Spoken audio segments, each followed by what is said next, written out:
కలియుగాంతానికి సూచిక పెరుగుతున్న నందీశ్వరుడు అద్భుత యాగంటి క్షేత్రం భారతదేశం ధర్మాన్ని కర్మ సిద్ధాంతాన్ని నమ్మే పవిత్ర భూమి.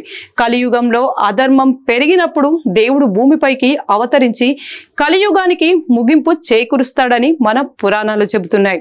ఈ యుగాంతానికి సంకేతంగా కొన్ని ఆలయాల్లో కనిపించే అసాధారణ ఘటనలు ప్రజలను ఆకట్టుకుంటున్నాయి. అటువంటి ఒక అద్భుతం క్రమంగా పెరుగుతున్న నందీశ్వరుని విగ్రహం. ఈ ఆలయం ఆంధ్రప్రదేశ్లోని కర్నూలు జిల్లాలో ఉన్న శ్రీ యాగంటి ఉమామహేశ్వర ఆలయం. ఇక్కడ ప్రతిష్ఠించబడిన నంది విగ్రహం సాధారణ శిల్పానికి భిన్నంగా సంవత్సరాల కొద్దిగా పరిణామంలో పెరుగుతుందని నమ్మకం ఉంది. శాస్త్రవేత్తలు కూడా ప్రతి 20 సంవత్సరాలకు దాదాపు 1 అంగుళం పెరుగుతుందని గమనించినట్లు చెబుతారు. దీనివల్ల ఆలయ ప్రాంగణంలో కొంత మార్పులు చేయాల్సి వస్తుందట.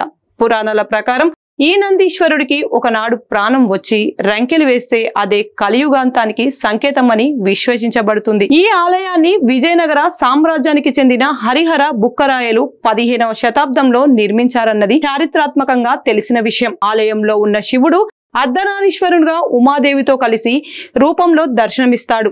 ఇది అగస్త్య మహర్షి తపస్సు ఫలితంగా చోటు చేసుకున్నదని పురాణాలు చెబుతుంది. మొదట వెంకటేశ్వరుడి ఆలయం నిర్మించిన అగస్త్యుడు విగ్రహ దోషం కారణంగా శివుడు పూజించాలని మారాడు. శివుడు ప్రత్యక్షమై ఈ స్థలం కైలాసానికి సమానం అని చెప్పాడట. అప్పుడు అగస్త్యుడు శివుడి ఉమాదేవితో కలిపి ఒకే శిలలో దర్శనమివ్వాలని కోరినట్లు చెబుతారు. ఇక్కడ కనిపించే మరో ఆసక్తికర అంశం కాకులు కనిపించకపోవడం. శ్రద్ధగా గమనిస్తే ఆలయ పరిసరాలలో కాకులు సందడి ఎక్కడ కనిపించదట. ఇందుకు కారణం అగస్త్య మహర్షి శాపమట.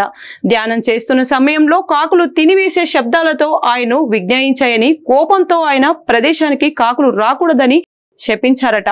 అప్పటి నుంచి ఈ ప్రాంతంలో కాకులకు తిరగని క్షేత్రంగా ప్రసిద్ధి చెందిందట.